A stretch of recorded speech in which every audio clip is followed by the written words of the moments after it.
A Father's Sacrifice versus my dream. Did I betray my family for my passion?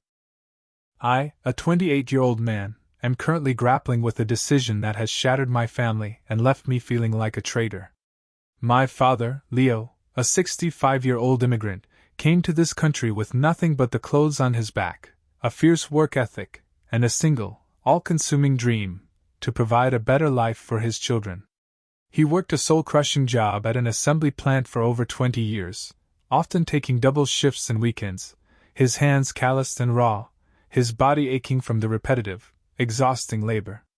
The constant grind was his silent sermon, a testament to his love and his sacrifice. He believed that this hard labor was the key to unlocking my future, to giving me a life of comfort and opportunity he never had. My mother, Maria, a kind and gentle soul, was the quiet heart of our home, a silent witness to my father's daily struggle. She supported him without complaint, her love a gentle, unwavering force that held our family together. My younger sister, Sophia, 25, was always the one who understood the implicit deal. She followed the academic path, went to law school, and now has a stable, respectable career that fills my father with pride. My entire life was a living tribute to my father's sacrifice. I wasn't just a son, I was the culmination of his life's work. He would often say, his eyes filled with a weary pride, "I work so you don't have to." I took that to heart. I studied with a fanaticism that went beyond my own ambition. My grades weren't just for me, they were for him. Every A, every award, every achievement was a tangible return on his investment. I got into a prestigious engineering school, something he never dared to dream of, and the look of sheer, unadulterated pride on his face was the most profound validation I have ever received. The emotional tone of our relationship was always a blend of deep love and gratitude, but also a suffocating weight of expectation. I felt like I wasn't just living my life, I was living a life he had earned for me. There was a constant, unspoken agreement that I would continue on this path of security and success, a path paved with his sweat and blood. I loved him fiercely for his sacrifice, but there was a quiet, suffocating resentment growing inside me for the life I felt was being dictated, not chosen. I knew that my worth, in his eyes, was intrinsically tied to my professional success and my ability to justify his tireless years of labor. This core imbalance, buried beneath years of forced smiles and unspoken pain, was about to erupt with devastating consequences for all of us.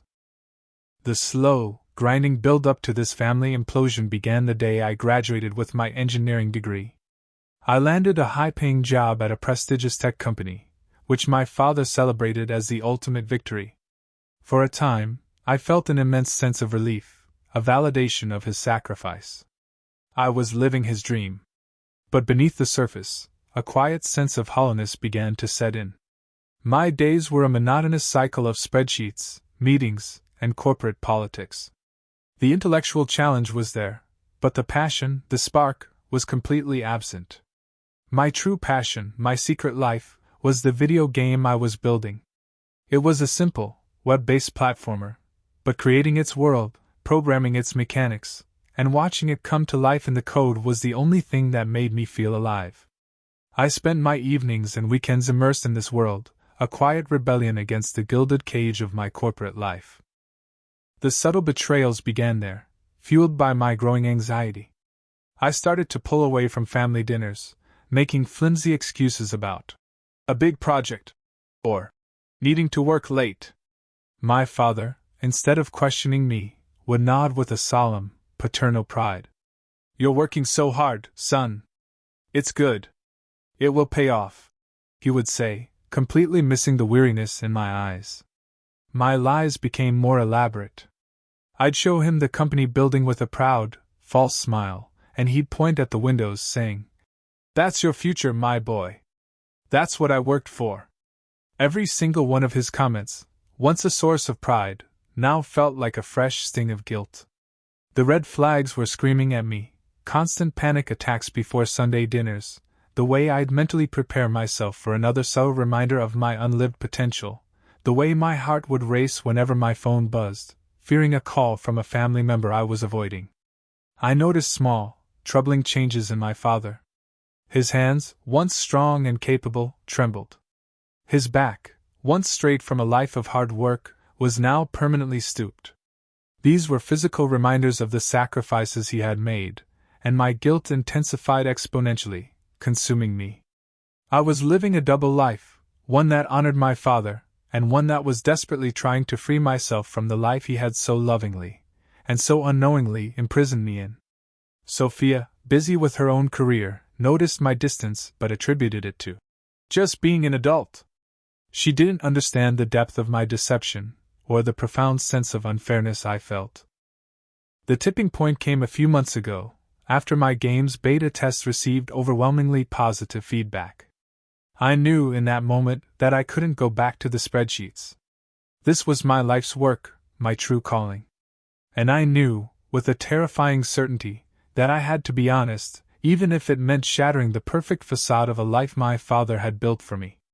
The dam was cracking, and I knew it was about to burst, revealing a gaping, festering wound of unacknowledged individuality, and the profound disrespect for my deepest passions. The powder keg finally detonated last Sunday.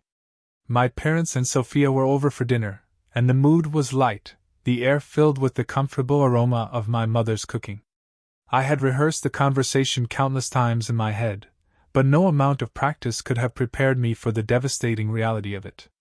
After dinner, as we sat in the living room, I took a deep breath. "Dad," I began, my voice surprisingly steady, "I have to tell you something. I'm leaving my job at the company." The room went silent. My mother's smile dissolved. Sophia's eyes widened with shock. My father's face, initially a mask of confusion, slowly hardened into a look of disbelief, then a terrible, stony anger. "Leaving your job?" he said, his voice low and dangerous. "After all the money we spent? After all the years I worked?" "Why?" I explained, my words tumbling out in a rush, desperate to make him understand. I talked about the hollowness I felt, the lack of fulfillment, and the immense passion I had for my video game, my dream of creating something new, something entirely my own. I described the joy of coding, of building a world from nothing, of receiving positive feedback from strangers. I spoke about finding my true calling, about building a life that was both successful and meaningful to me. He listened, his face impassive, his hands clenched into fists in his lap. When I finished, the silence was deafening. Then he spoke, and his words were like blows to the chest. "Meaningful?" he said, his voice rising, the decades of suppressed pain and sacrifice finally erupting. "You think you know about meaning? I worked so you wouldn't have to worry about rent. I worked so you could eat. I worked so you could go to school. I worked so you could have a life of respect and security. I worked so you would be free. This isn't freedom, son. This is selfishness. You are throwing away my life's work for a child's game. You are spitting on my hands. You are throwing away everything I ever sacrificed for." His face was streaked with tears of pure, unadulterated rage, his body shaking with the force of his emotions. "Spitting on your hands?" I retorted, my own voice rising in a desperate, tearful defense. "Dad, the life you gave me was supposed to be my life. The freedom you worked so hard for was supposed to be the freedom to choose what makes me happy. Your sacrifice would be meaningless if I was miserable. Is my happiness not worth your hard work?" The moral ambiguity of the argument was raw and agonizing.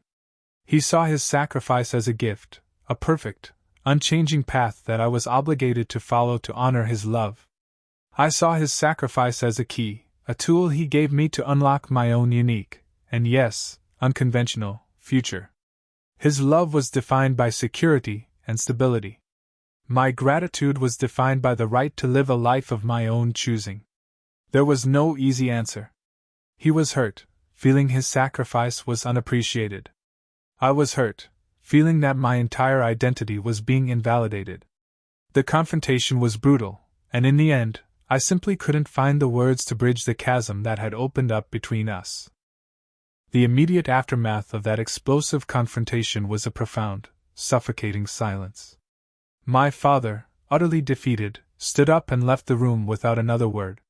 My mother, her face etched with a silent sorrow that was harder to bear than my father's anger, just looked at me, a profound sadness in her eyes. Sophia, bewildered and upset, simply said, "You should have told him sooner. You should have thought about his feelings." I was left alone in the living room, surrounded by the ghosts of what was once a happy, unified family. My body shook uncontrollably, and the white-hot rage that had fueled my outburst slowly drained away, replaced by a chilling numbness, then a crushing wave of grief. It felt like I hadn't just ended a fight.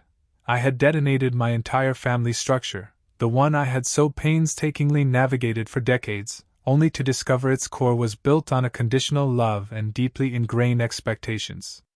The raw, open wound of my father's disappointment, now exposed, was a physical ache in my chest, a constant, gnawing pain that made it hard to breathe. For the first few days, I was a ghost in my own life. My father would not answer my calls. He would not respond to my texts. He wouldn't even look at me when I visited my parents' house, and I was forced to deal with my mother, who, with her sad, silent gaze, felt like a judge and a jury, making me feel like an utter failure. My mind raced, constantly replaying every word of the argument, every subtle slight from the past, every instance of their endless sacrifice. I felt foolish, utterly naive, for holding on to the hope that he would ever truly see or accept me for who I was, rather than for my professional status.